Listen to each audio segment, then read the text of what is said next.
Isa sa sobrang pagbaha na nararanasan natin dito sa buong Metro Manila ay marahil dahil ito dito sa mga makikita natin sa taas lamang nito Marikina dito sa kabundukan ng Rizal.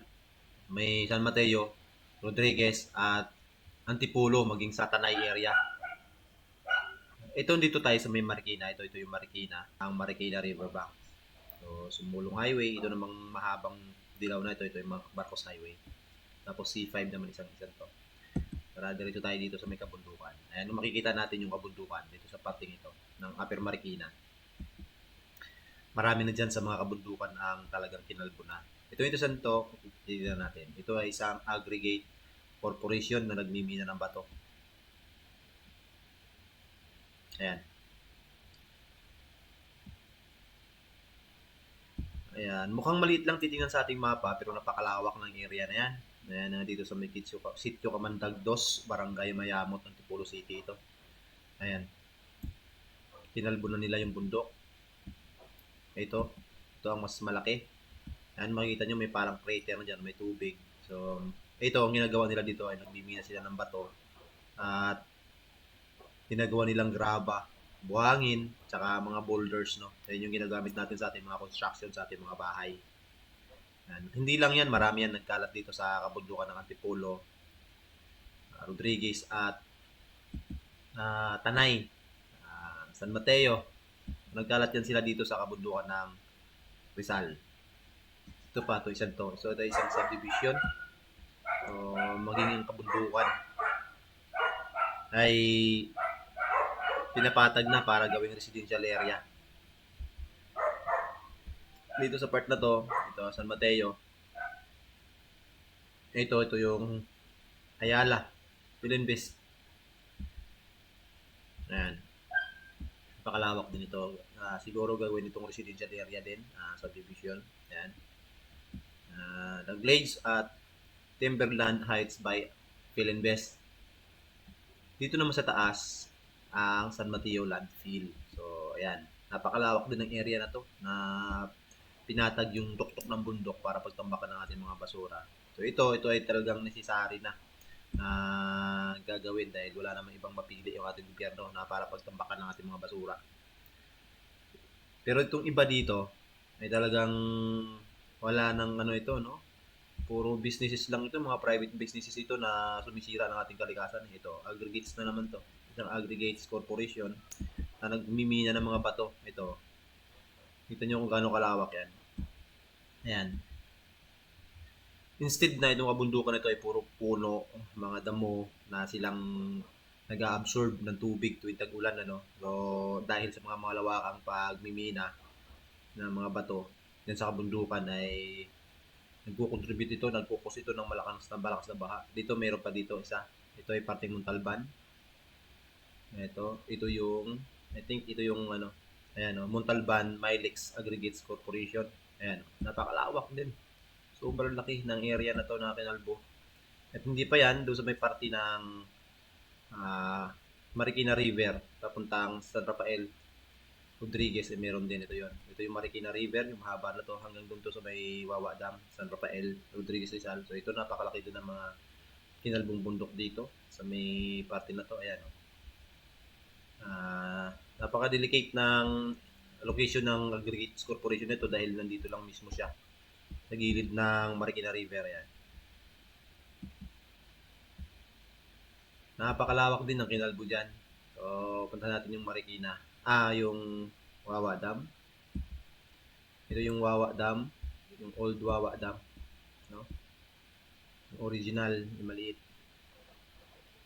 Although hindi siya ginagamit ngayon as water supply ng Maynila, ito ay nagiging tourist spot na lang ito. Itong area na to.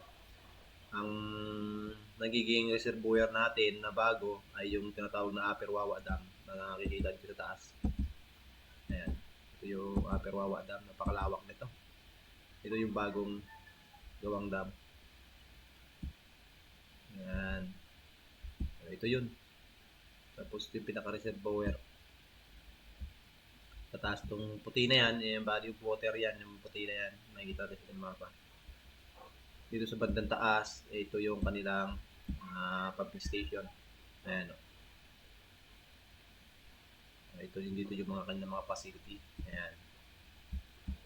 Sulat ng tubig na binuhos ng ulan na hindi na kayang i-hold ng to Upper Wawa Dam. So dito yung naagos sa Marikina River. So tulad ng nakaraan halos isang buwan na bumuhos ang ulan na walang tigil. Napakalakas at napakadami tubig na dumadaan dyan sa Marikina River. And nakakapag-contribute ng malaki dahil nagkukos ng malawak ang pagbaha. Ito mga to, mga pagkakalbo ng bundok lang walang dahilan dahil lang sa business na no.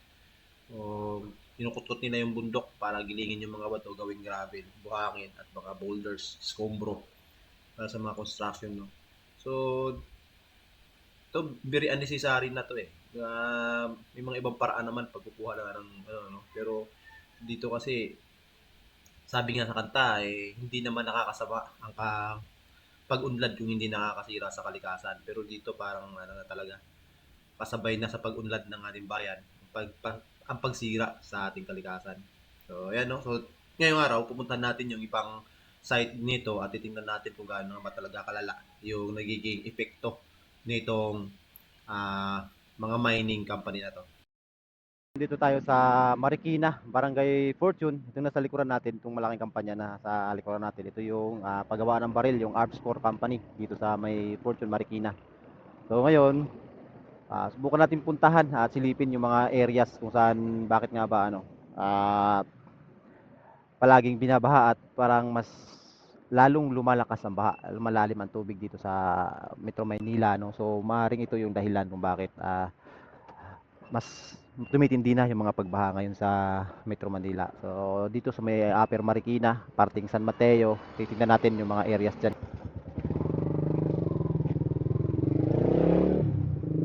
So isa yan sa mga dahilan, no? Nagiging dahilan ng sobra-sobrang pagbaha dito sa Marikina. Bukod pa dyan sa Marikina River, ay meron pang mas matindi pang dahilan na sa tingin ko napabayaan ng ating gobyerno. So ito ngayon binabaybay natin, itong bridge na to, ito yung boundary ng Marikina at San Mateo. Ayan nakalagay dito, Barangay Santo Niño, San Mateo Rizal. So dito na tayo papasok ng bayan ng San Mateo. So ito starting ng mga kabundukan dito sa San Mateo, Rodriguez Rizal, papuntang ano na yan, no? Taas ng Norsagaray, Bulacan, Dunya Remedios, no? Sa may Bulacan din. Yan yung start ng Sierra Madre, no? Bundok Sierra Madre sa Quezon Province na yung pinakamalawak na nakakasakop dyan. Hanggang doon na yan sa may Cagayan ng North Luzon, ano? So, dapat ang mga areas na yan, kasi sa panahon ngayon, halos lahat na ng kabundukan ay pinapatag, ginagawang residential, industrial, so kung ano na lang na ginagawa, no?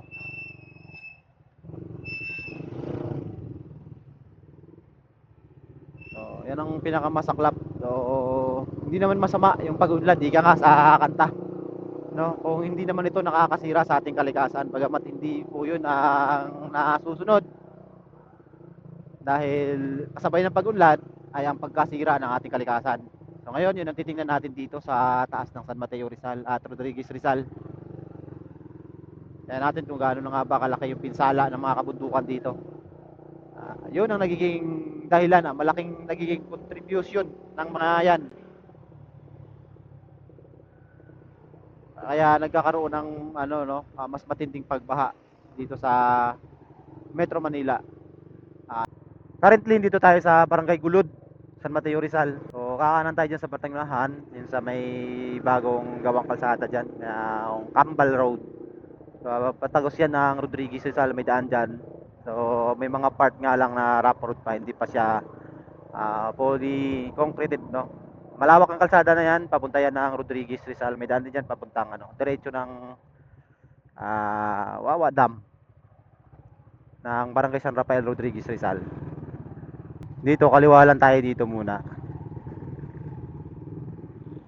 So Ito yung kanan is paliko yun dun sa may mga kabahayan dyan sa looban nitong Barangay Gulod. So dito tayo kakaliwa tayo dito sa may bandang unahan. Kakaliwa, kakanan. Yan yung Kambal Road.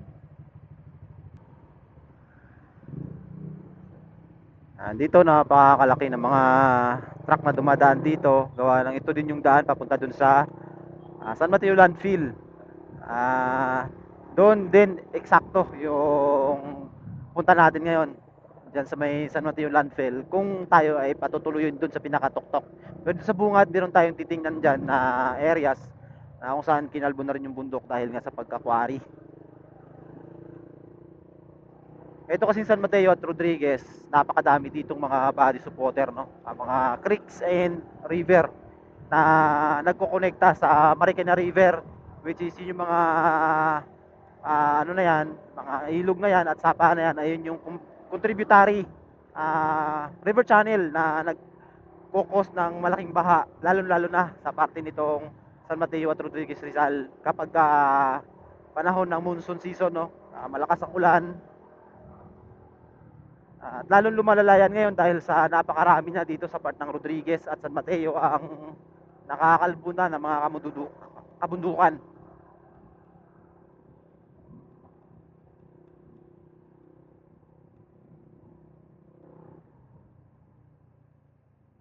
Medyo malakas pa rin ang agos ng tubig dito sa baba. So, itong ilog na to, ang buhos nito, ang lusot nito is Marikina River din. Yun yung pinaka nagiging lusutan nito. So, napakadami niyan, napakadaming ilog ang nagjo-join sa Marikina River, no? Kaya pagdating diyan sa bayan ng Marikina, nasa lungsod, nasa city of Marikina, baka lakas ng tubig na naiipon dyan kapag malakas ang buhos ng ulan at lalo-lalo na may nakaraan. Almost 1 month na halos hindi tumitigil ang ulan, no? Kaya binaha talaga yung bayan ng Marikina. Although hindi na ganun kalalim, hindi tulad nung panahon ng lumubog talaga yung ano dati, Marikina. Nung Undoy at saka kung ano pa yung isa pa may sumunod pa ng Undoy, isang bagyo pa sumunod ng Undoy, yun talaga ang talagang lumubog ang buong Marikina. 2 barangay lang ng Marikina ang nakaligtas nun na hindi bina.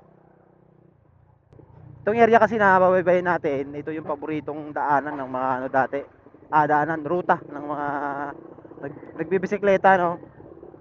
Kasi meron diyang magandang ano view deck sa taas na nakadungaw sa Maynila at San Mateo, Marikina, gano'n.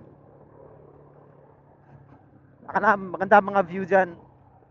Kaso sa ngayon nga, dahil nga doon natin nayo yung landfill,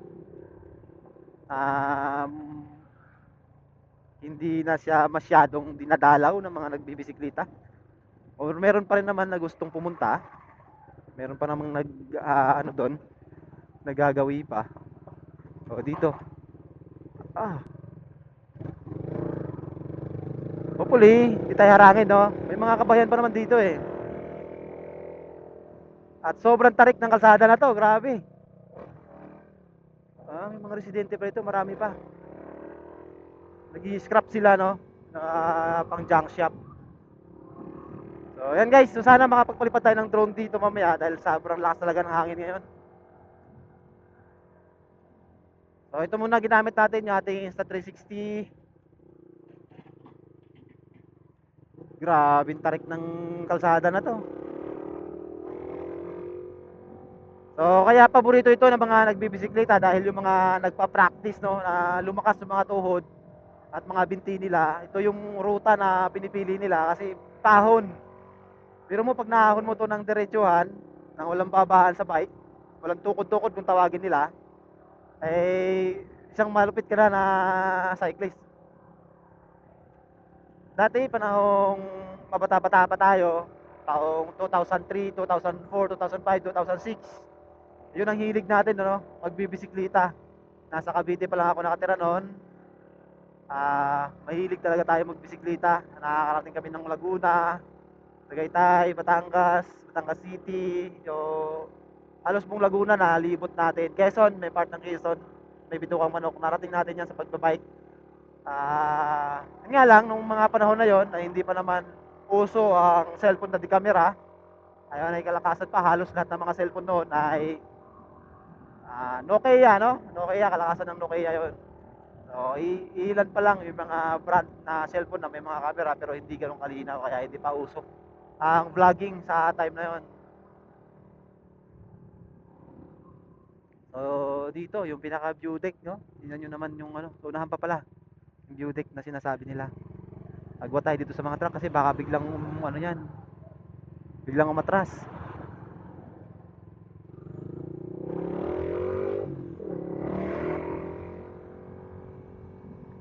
So, dito talagang masangsang nangangamoy dito. May mga residente pa rin sa paligid dito, no? Marami pang ano dito nakatira. Grabe yung amoy. Sobrang asim na ano, sakit sa baga. Ayan guys, nandito tayo sa tuktok ng San Mateo Rizal. So ito yung makikita natin na malaking ano dyan, no, landfill. May napakalaking ano dyan na kinalbong kabundukan para pag tawag dito. Dito tinatambak yung mga basura. I think mga basura ng Maynila dito na rin dinadala eh. Makikita nyo sa kabundukan sa taas niyan. Sobrang lawak niyan. Kung mapapansin nyo, yung kabundukan na to dito sa kabila na hindi pa untouched na to dito sa kabila, ayan o. Siguro hindi naman untouched. May mga part dyan na ano, kasi mayroon ding malaking ano doon. I think resort yung maraming ano doon. Ayan o. Ayan yung malaking kabahayan. Malaking ano, building. So resort ata yan. Tapos dito may matayog na parang ano, hindi ko alam kung ano yan. Makikita nyo, napakadami pa ng mga vegetation dyan. Lawak pa ng mga kapunuan. So pagdating ng ulan, ayan yung mga naghuhold ng tubig para hindi bumulusok pababa, no? Pero dito sa parting ito, sa kaliwa natin, ayan, kalbong-kalbo na yan. So dandyan, nagmumula yung napakalaking bulusok ng tubig na pababa dito sa mga kailugan dito, pababa dun sa may San Mateo at Marikina River. Kaya napakalakas ng tubig na umaagos ngayon. Hindi tulad dati na kahit umulan ng isang linggong walang tigil, hindi ganun kalakas, hindi ganun kabilis tumaas ang tubig sa mga ilog, no? Pero ngayon, dahil sa mga nagagawa kong pagkakwari at itong landfill dito sa taas ng San Mateo Rizal, so hindi lang yan, no? Napakadami pa. Dito sa may bandang baba nito, meron siyang aggregates corporation na nagmamining ng mga buhangin, bato. So, para sa mga tawag dito, construction materials, mga graba, buhangin at boulders. Diyan nagagawa dito sa baba. So, yun yung nakakapag-contribute yung mga quarrying na yan dito sa malaking bulusok na tubig pababa ng Metro Maynila. So, tara diretso pa tayo sa taas. Ito guys, ginawa natin itong content na to, hindi naman para sirain yung namamahala nitong ano, no. Obviously, ito ay allowed ng gobyerno. May permit ito. So, ayaw natin at sa hindi, ganito na talaga. No? So, yun yung pinaka ang tawag dyan. Masakit na katotohanan. Dahil tayo rin naman mga tao ang may gawa nito. Hindi naman yung ano. Yun nga, ayaw natin sa hindi. Ay mangyayari talaga ang ganito. Dahil saan ba natin lalagay ang ating mga basura? Diba? Problema na natin yun eh. So, sana magkaroon ng program ang gobyerno na maglagay ng maggumawa ng tawag dito ng isang facility na magko-convert sa ating basura to ano, no, energy o langis. May ano pa dyan, no, pero rough road na, hindi na natin susubukang tagusin yan. So, magtanong na lang tayo dun, may tao dun, no. Tanong tayo kung saan ba papunta yung kalsada na yan dito sa baba. Yun, umalis pa siya. Kakaisa-isang tao na nakikita natin, umalis pa. Ano na, may tao pa ba dito? Ano, may tao pa, no? So, siguro mga trabahador yan dito, driver ng mga excavator o kaya malaking truck. Ano, tao? Kaya saan diretso kalsada na to? Saan po diretso tong kalsada na to? Saan tong lusot ito? Ha? Dead end na to? Wala ito, ikot lang yan. Dito sa may landfill. Landfill na yan. Landfill na yan. Ano kayo dito? Dito kayo nagtatrabaho? Dito kayo nagtatrabaho? Okay. May mga gwardiya ba dyan sa taas? Wala? Sa tuktok? Okay. Try ko nga mag-drone dito kasi lakas ng hangin eh. Try ko mag-drone.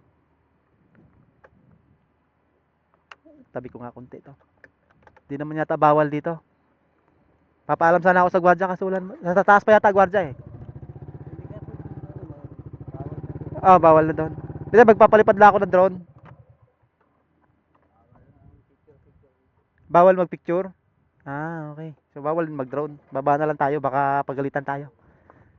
So, ito yung, landfill ng San Mateo, Rizal. Okay. Salamat po! Opo, opo. Ah, wala na pala dyan, putol na pala yan dyan. So, yan guys, nakikita nyo dito. Unfortunately, hindi tayo pwedeng basta mag-drone dito dahil nga doon sa bungad, may gwardiya doon. Hindi lang tayo sinita, no? Dito, bawal daw mag-picture-picture, sabi ni tatay. Kaya nakabukas yung camera natin, baka tayo ay, kumpiskahan ng drone. Kasi ito, government, ano naman tong, hindi natin alam kung government ba to o private, no? Company.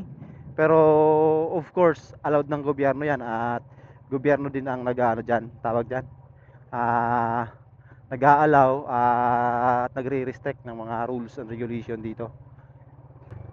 At ginawa yan para magkaroon ng tambakan ng mga basura simula sa mga bayanan at kalungsuran dyan sa baba, no, sa Metro Manila.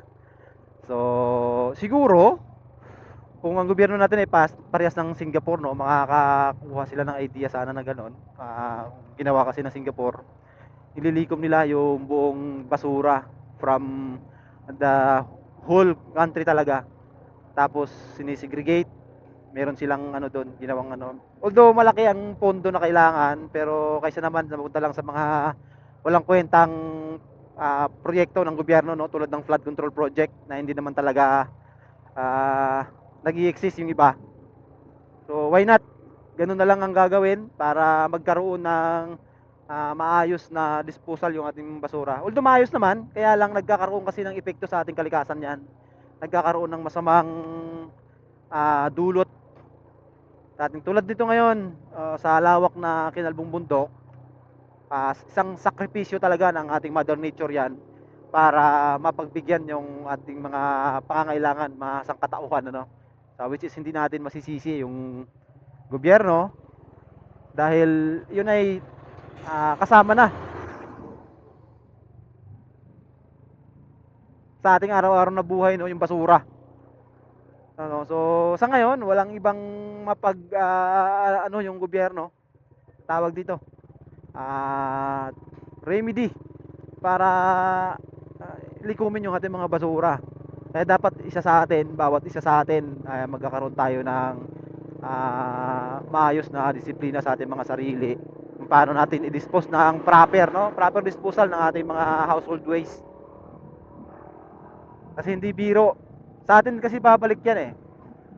Biro mo ngayon, sa tingin natin maayos na kasi nakukolekta ng gobyerno yung ating mga basura through sa mga garbage truck collector. So akala natin ligtas na tayo dyan. Pero may balik yan dahil wala namang ibang paraan ng gobyerno para itambak yan eh. Kundi dito sa mga landfill na tulad nito. So malaking balik sa atin yan, tulad nito mga malalawakang pagbaha dahil nga sa malawakan ding kabundukan na kailangan kalbuhin dahil sa pagtambakan ng basura. Dahil wala naman tayong facility para maglusaw ng ating mga basura. No? Sakit man tanggapin, no? Pero yan ang katotohanan. So, kung may magagawa lang sana tayo, ganun lang, hanggang doon na lang tayo talaga. Kung may magagawa lang sana tayo. Pero wala na eh. Ito na yung primary solution ng gobyerno natin sa ngayon. So sana isa sa ating mga government official ay magkakaroon ng matibay na plano kung paano talaga ang tamang pagtrato sa ating mga basura. Kasi itong ganito mga landfill na ganito, mga sinaunang pamamaraan na yan eh. Which is, kahit naman sa buong mundo, Amerika, Canada, yung mga maglalakihang bansa, mga mayayamang bansa, ay landfill pa rin ang ginagamit dahil nga doon sa sinasabi kong tulad ng Singapore na kino-convert nila ang kanilang mga basura into langis, no? Hindi rin biro kasi yung pagiging magiging puhunan para doon, no? Pondo para magawa yung ganong proyekto. At saka marami pa rin gagawing proseso dahil hindi naman porkit natunaw mo na ang basura eh langis na yon. So marami pang mga proseso na gagawin para magiging effective yung mga katas ng basura galing sa mga katas na galing sa basura magiging effective para sa ating mga sasakyan o motor man yan, no? So marami pang proseso na pagdadaanan kaya napakamahal din ng mga aparatos na gagamitin para doon. Ito yung view deck na sinasabi ko sa inyo. Ayan. Ayan, no? Medyo foggy ngayon. Hindi yan fog, smog yan eh. Mga usok yan na binubuga ng mga pabrika at mga sasakyan dyan sa Metro Manila. Ayan, no? Grabe. Woohoo! Grabe dito. Ang ganda. So sayang ang lugar dahil sa napakaganda nito. Sayang dahil ito yung napili na pagtatambakan ng ating mga basura. Kaya sayang yung potensyal nitong lugar. Ayan, no? Grabing tarik dito, pero sobrang ganda rin ng tanawin dyan sa baba. Sa gabi siguro napagan na pumunta dito kasi yung mga city lights, no? Ayan, dito tayo kumanan kanina. Ito, sa area na to. Diretsuhin na natin to, papuntang Wawa. Okay, let's go!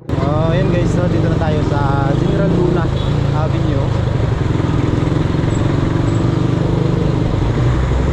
Sa itong Rodriguez Rizal. Dito rin tayo dumaan nung papunta tayo ng San Jose del Monte, Bulacan. Ayan, so bago tayo dumiretso ng Wawa Dam ngayon guys, may dadaanan pa tayo dito sa quarry ng aggregates din, rock aggregates. Silipin natin, hopefully hindi ganun kataas ang tubig ngayon para makatawid tayo. Hindi ko alam kung matatawid, may daan kasi sa ilog. Hindi ko alam kung makakatawid tayo para maakit natin yung tuktok ng quarry.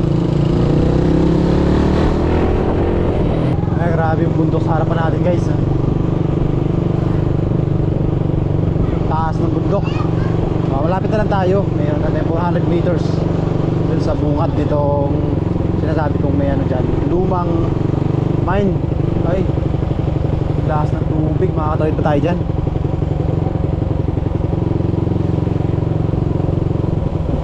May falls pa sila dito, sabi ng kalsada.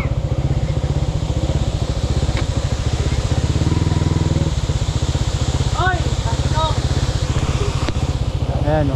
May waterfalls dito sa tabi ng kalsada. Maliligo kayo dyan? Hindi po. Ay. Maliligo sila.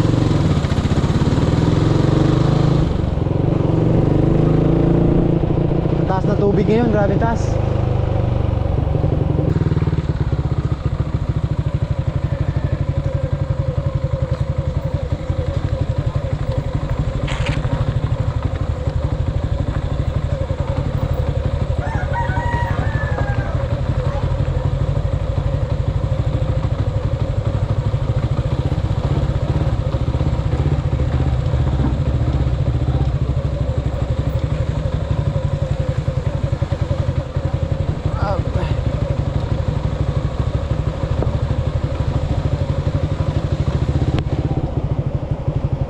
Makakatawid siguro.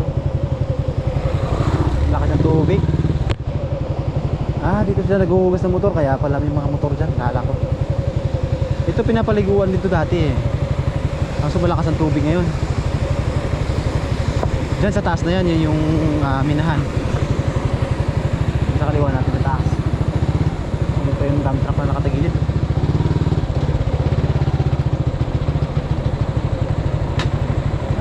Hindi makakatawid.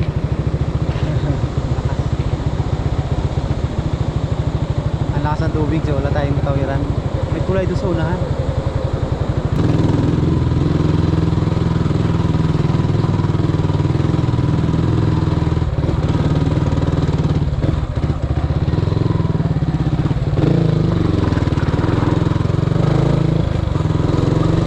Ayaw natin kung maanantay doon sa may tulay.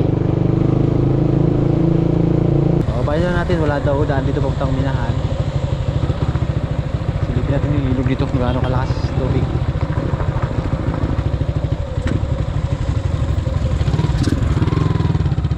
Lakas ng tubig kaya hindi tayo makahagdan lang daw yung nandito. Lakas pati ng hangin.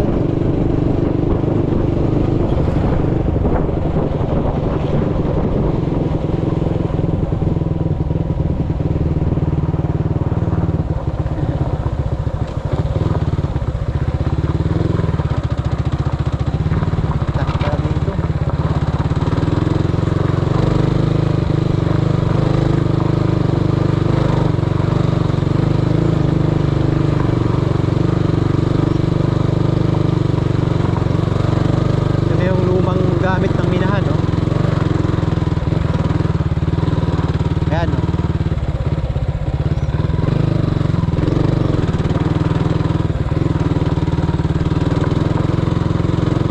Ayan guys, ito yung mga gamit ng lumang minahan. Ito yung kanilang mga conveyor. Ayan, no? Conveyor. So ang ginagawa kasi nila dito, nangungulikta sila ng bato. Ginigiling nila yan, yung mga graba. Ayan, try pa natin sa unahan kung may makita pa tayong daanan. So isa lang to sa mga nakakasira, mga ganitong business, no? Nakakasira sa ating kabundukan. So try natin mag drone dito kasi ito na yung pinaka perfect area mag drone. Malayo tayo sa mga wires at mga kabahayan na wala masyadong tao. Hindi tayo makaakyat doon sa kabila dahil malakas ang tubig. Hindi tayo makatawid sa ilog. So tingnan na lang natin dito sa parte na to. Kliparan na rin ng drone. Hopefully makita natin yung ano dyan, yung lumang ano nitong ano. Ito rock aggregate ito yung nagigiling ng mga bato para gawing yung garaba. Ang ginagawa nila, kinakwari nila yung kabundukan dyan sa taas para makakuha ng mga bato at gigilingin. At hindi lang ito, marami pa mga ganito dito sa area ng Rodriguez Rizal, no? Kahit sa Maytanay, napakadami dun sa Maytanay at Antipolo. Marami yung mga ganitong businesses na nakakalat dito sa kabundukan ng Sierra Madre.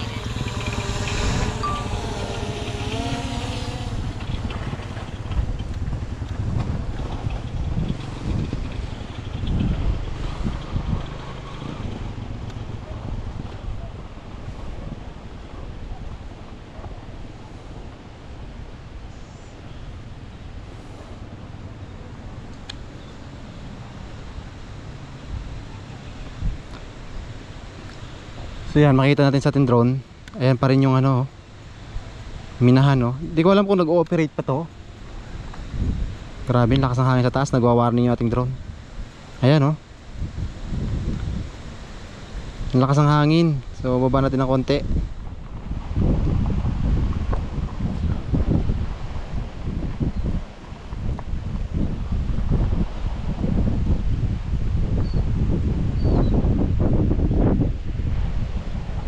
Ayan. Oh, so operational pa rin pala yung minahan na to. Ayan, oh. So ilan pa kaya sa mga bundok dito sa kabundukan ng Sierra Madre ang bubungkalin, no, para lang sa mga ganitong ano, business.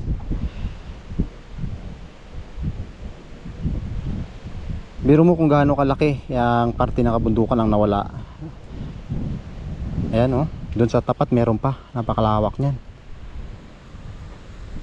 So ayan yung ilog, Marikina River. Ito yung nakikita natin, papunta yan doon sa may Wawa Dam.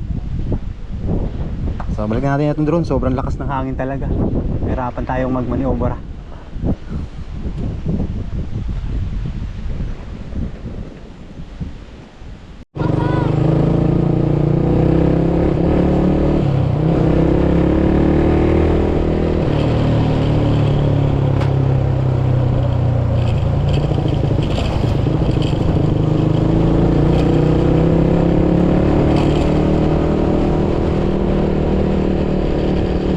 Dito na lang muna tayo sa bungad. Nire-restrict pa nila yung pagpunta dun sa pinakadam dahil malakas ang tubig. Bawal pa ang pumunta doon. So dito silipin na lang natin. Tingnan nyo na lang sa ating drone shot. Makikita nyo dyan sa ating napakalaki talaga ng tubig. Ayun o, kahit dito napakalakas ng bulusok ng tubig. So ang piniprevent nila kasi baka mas may malakas pa na ulan doon sa taas ng bundok. At biglang bumulusok dito yung malakas na tubig. So hindi ma-alert yung mga tao gawa nung wala namang ulan dito. Sa taas lang. So ayan. Hindi muna tayo makakatuloy doon gawa nung bawal pa pala.